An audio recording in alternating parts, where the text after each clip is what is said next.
మూసు సుందరీకరణపై సుందరయ విజ్ఞాన కేంద్రంలో round table సమావేశం నడుస్తూ ఉన్నది. దానికి సంబంధించినటువంటి విషయంలోనే మాట్లాడే ప్రయత్నం చేద్దాం.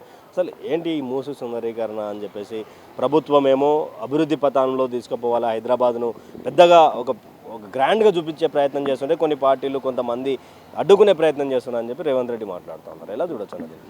ముఖ్యమంత్రి రేవంత్ రెడ్డికి పేద వర్గాల పైన, పేద బిడ్డల భవిష్యత్తు పైన ఏమాత్రం చిత్తశుద్ధి ఉన్నా ఇప్పటికే హైదరాబాద్ కేసీఆర్ గారి 10 ఏళ్ల పాలనలో సాధించినటువంటి తెలంగాణలో హైదరాబాద్ విశ్వనగరంగా ప్రపంచ ఖ్యాతిని గడిసే ఈరోజు రేవంత్ రెడ్డి 2 ఏళ్ల పాలనలో అధోగతి పాలవుతున్నటువంటి పరిస్థితిని కూడా మనం ఈరోజు రాష్ట్రంలో చూస్తూ ఉన్నాం. 10 ఏళ్ల కేసీఆర్ గారి పాలనలో హైదరాబాదు విశ్వనగరంగా కీర్తి గడిస్తే 2 ఏళ్ల రేవంత్ రెడ్డి పాలనలో విషాద నగరంగా హైదరాబాద్ ఈరోజు పేరు తెచ్చుకుంటా ఉన్నది.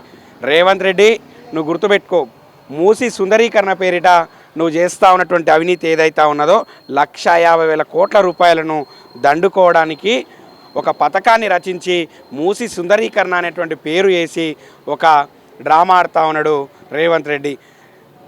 రేవంత్ రెడ్డి తన పేరు జీవితకాలం గుర్తుంచుకోవాలని ఒక రాక్షసానందంతో ఈ యొక్క పేద వర్గాల ఇళ్ళను కూల్చేటువంటి ప్రయత్నం చేస్తూ ఉన్నాడు హైదరాబాద్ ప్రాంతంలో. వాళ్ళకి ఇండ్లు ఇస్తాం, వాళ్ళకంటూ ఒక బతుకుదేరం చూపిస్తామని చెప్పి చెప్తా ఉన్నారు. మీరేమో కూల్చేది ఒకటే చెప్తా ఉన్నారు, అక్కడ కట్టించే డబుల్ బెడ్రూమ్లు ఇస్తూ ఉంటారు.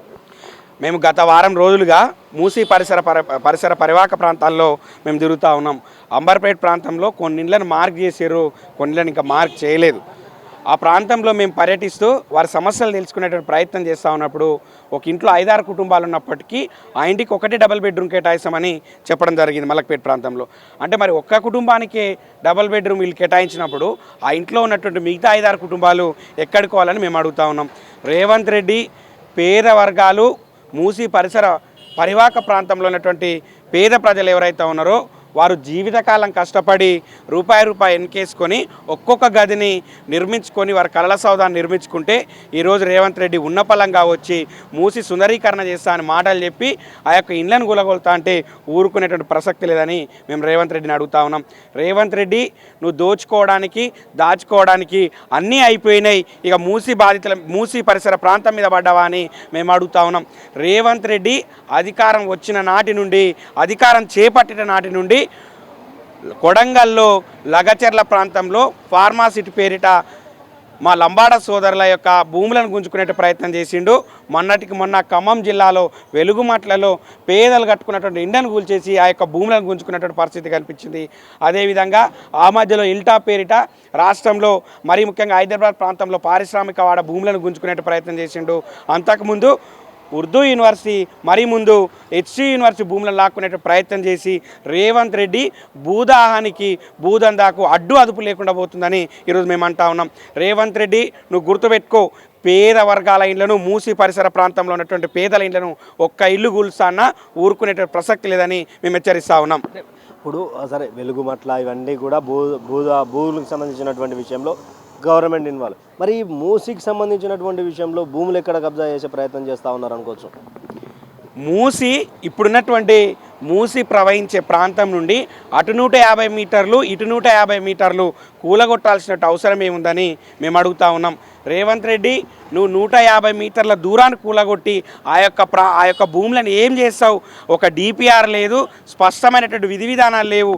కేవలము నోటి మాటల ద్వారా ఆ యొక్క మాయా ప్రపంచాన్ని సృష్టించి ఏఐ వీడియోల ద్వారా మూసీని మేము ఈ విధంగా చేస్తాం, ఇంత పెద్దగా చూపిస్తామని ఏఐ వీడియోలు చేసి గప్పాలు కొడతా ఉన్నాడు రేవంత్ రెడ్డి తప్ప ఇప్పటి వరకు కూడా మొన్నటికి మొన్న BRS party working president KTR గారు కానీ, అలాగే డిప్యూటీ ఫ్లోర్ లీడర్ అయినట్టు హరీష్ రావు గారు అసెంబ్లీలో ప్రభుత్వాన్ని మూసీ డిపిఆర్ ఎక్కడ ఉంది, మీరు చేస్తా ఉన్నటువంటి ప్రాజెక్టు డిపిఆర్ ఎక్కడ ఉందని గట్టిగా అడిగితే నీళ్లు మింగినటువంటి పరిస్థితి కూడా మనం మన అసెంబ్లీలో కనిపించడం జరిగింది.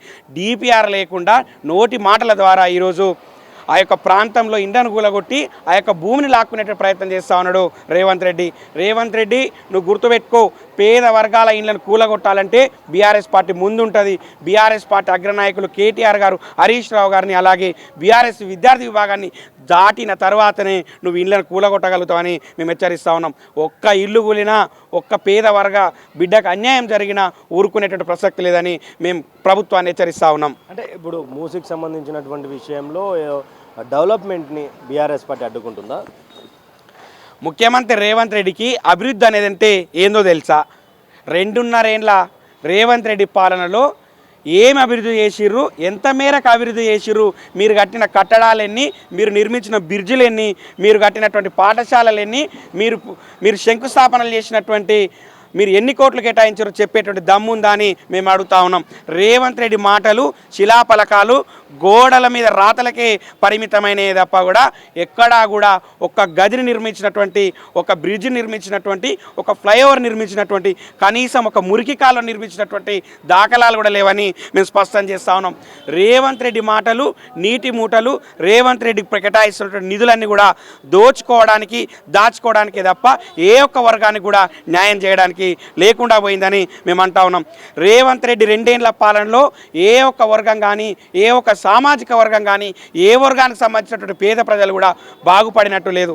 కేవలము రేవంత్ రెడ్డి యొక్క కుటుంబ సభ్యులు, రేవంత్ రెడ్డి కావాల్సిన వారే ఈరోజు భూముల కోసం, ధనదాహం కోసం పోటీ పడుతూ పేదల ఇళ్లను గూలగొట్టేటువంటి ప్రయత్నము, మరొక పక్క అణగారిన వర్గాలు, బలహీన వర్గాల భూములను గుంజుకునే ప్రయత్నం చేస్తూ రేవంత్ రెడ్డి రాక్షసానందం పొందుతా ఉన్నాడే తప్ప ఎక్కడా కూడా ఏ ఒక్క వర్గానికి, ఏ ఒక్క సామాజిక వర్గానికి రాష్ట్రంలో న్యాయం జరగలేదని మేము స్పష్టం చేస్తూ ఉన్నాం. సుందరీకరణ అనే కంటే కూడా ముందు శుద్ధి చేయడం కావాలి.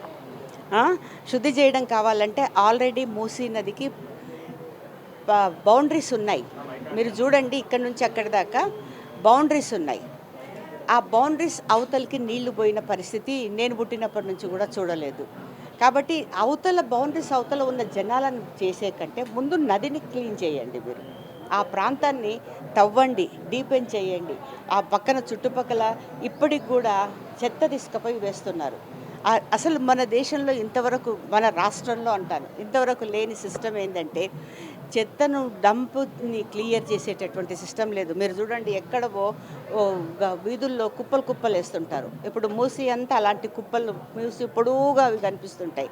ఫస్ట్ చెత్త క్లీన్ చేసేటటువంటి కార్యక్రమం అంటే బేసిక్ నుంచి మొదలు పెట్టాలి. చెత్తను క్లీన్ చేయాలి, మూసిలో వేయకుండా చూడాలి.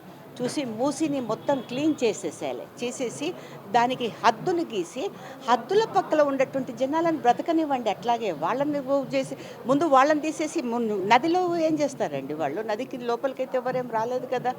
ఎఫ్టీఎల్ నదికి ఎఫ్టీఎల్ ఉండదు. ఎఫ్టీఎల్ చెరువులకు ఉంటుంది. చెరువులకు ఒక ఫుల్ ట్యాంక్ లిమిట్ అని ఉంటుంది. ఎఫ్టీఎల్ అంటేనే ఫుల్ ట్యాంక్ లిమిట్, అంటే చెరువుకు ఉంటుంది. నదికి ఎఫ్టీఎల్ ఉండదు. నదికి ఒక పరివాహక ప్రాంతం ఉంటుంది. ఇప్పుడు సిటీల్లో, నగరాల్లో ఉండేటటువంటి నదులకు హద్దులు ఎక్కడవో మీరు చూడండి, ఏ కంట్రీలో చూసినా గోడలు కట్టేశారండి. నేను అమెరికాలో చూశాను, వాగు మొత్తం అక్కడి నుంచి ఇక్కడికి కింది నుంచి కూడా వాళ్ళు మొత్తం సిమెంట్ చేసేసి చుట్టూ కూడా వాల్స్ కట్టేశారు. పొడుగుతా, ఎంత పొడుగుతా అంటే అంత పొడుగుతా. అది చెయ్యండి మీరు.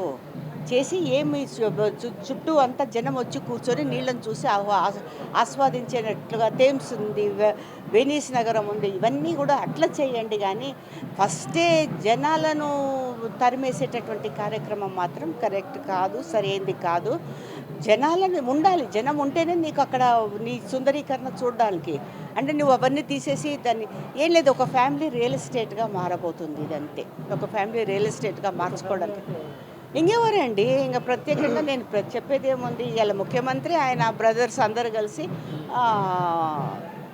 రియల్ ఎస్టేట్ కింద మార్చుతున్నారు. ఇది సుందరీకరణ కాదు, రియల్ ఎస్టీకరణ.